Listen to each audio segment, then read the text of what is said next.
Hi, welcome to Deep End. My name doesn't matter. Let's dive in. So, I want to talk to you today about streams of the church. We've got multiple streams of the church in Christian history, and most of us are familiar with the Protestant Catholic divide. Like, we have seen the division between Protestants and Catholics, and a lot of us think that that's the only division that exists. However, in church history, these splits in church history happen pretty frequently, and there's kind of constant tension. There's this passage in Scripture that it reminds me of where Paul says, strive together for unity. Strive together for unity. And the idea there in that passage is that you are going to wrestle with Christians. That as Christians, we are people who wrestle for unity.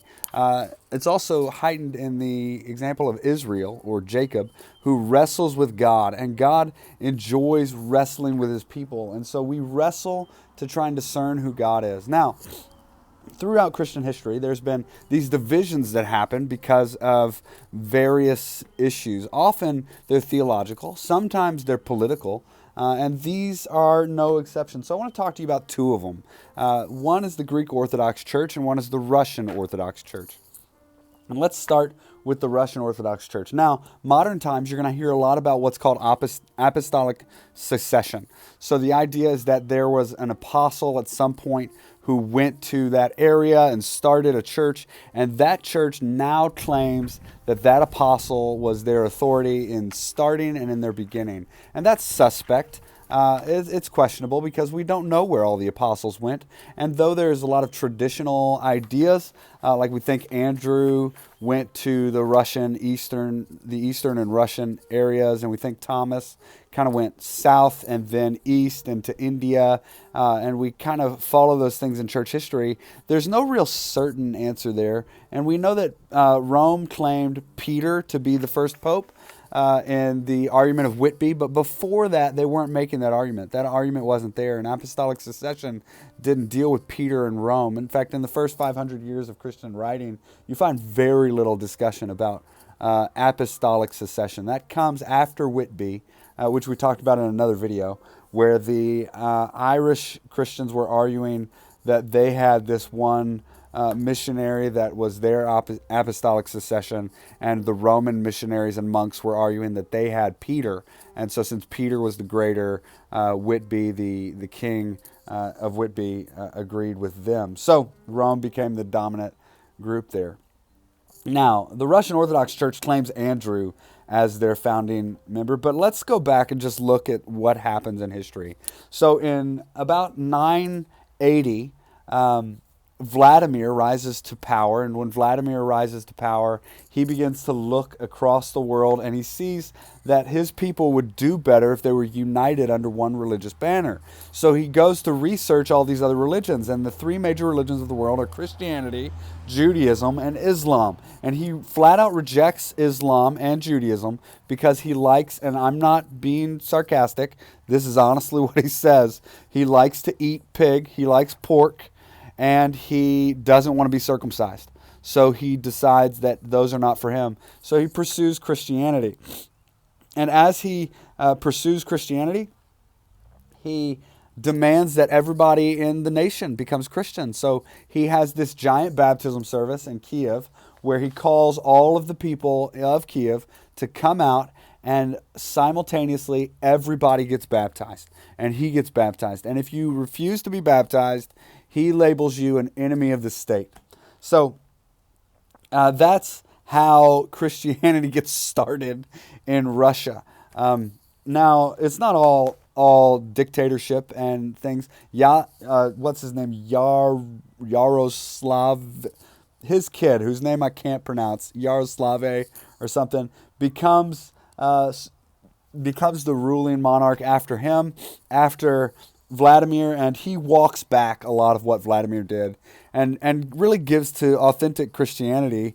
If you read him carefully, he's really kind of leaning towards authentic Christianity, and he submits to the Greek Orthodox bishop of the East in Constantinople, and he accepts a bishop from there, and that ties them inherently with the Greek Orthodox Church. So for a long time, Russia was Greek Orthodox. enter the Mongols, who mess up everything in history. So they show up, the Mongols show up, and they invade Constantinople, and they block off the Greek Orthodox Church from Russia. Just by sheer power and by political strength, they plunder Kiev, and the Russian monks in 1237, the Russian monks retreat into the forest, the northern forest area, to avoid death by Mongol. So they end up retreating, and when they retreat, they preserve all of the art and writing of the Russian Orthodox, what becomes the Russian Orthodox Church, in their monasteries. And they have these incredible monasteries. So, and then you move forward several hundred years, in 1453, when the Islamic armies invade Constantinople, they permanently cut off the Greek Orthodox Church from the Russian Orthodox Church. And the Russian Orthodox Church now becomes its own entity. When the Russian Orthodox Church gets cut off from them, Ivan, I don't know if it's Ivan the Terrible or not, but Ivan declares himself Tsar in somewhere around 1550. I think it's 1547. I wrote it down, but I can't read my handwriting. So they cut him off. They get effectively cut off, and he declares himself the modern Caesar or Tsar of Russia.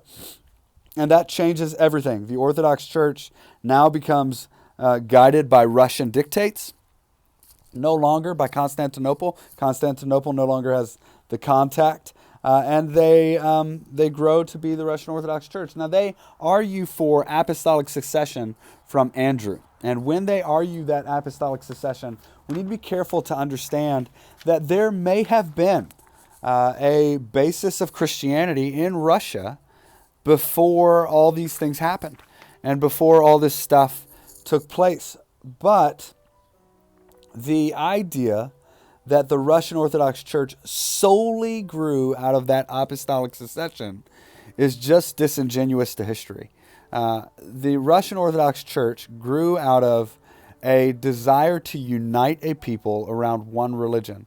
And the Russian Orthodox Church happened to be that one religion that rose out of that.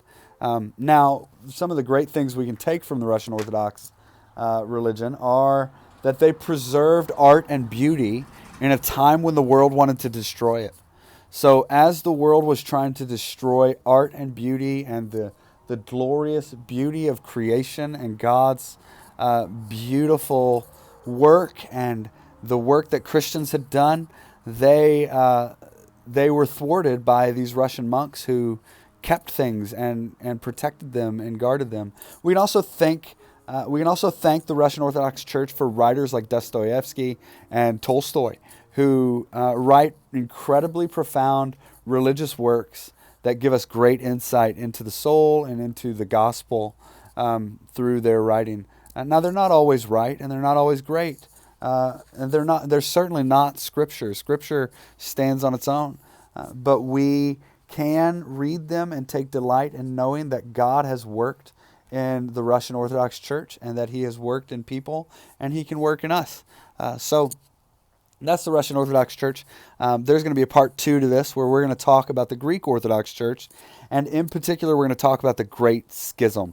That's coming in about 10 minutes after this gets uploaded. So if you like this one and you want to hear more about splitting churches, it's exciting. You want to hear more about the division in the Universal Catholic Church of church history, stick with us. Thanks for joining me in Deep End. Love you guys. Take time to breathe. Get to work.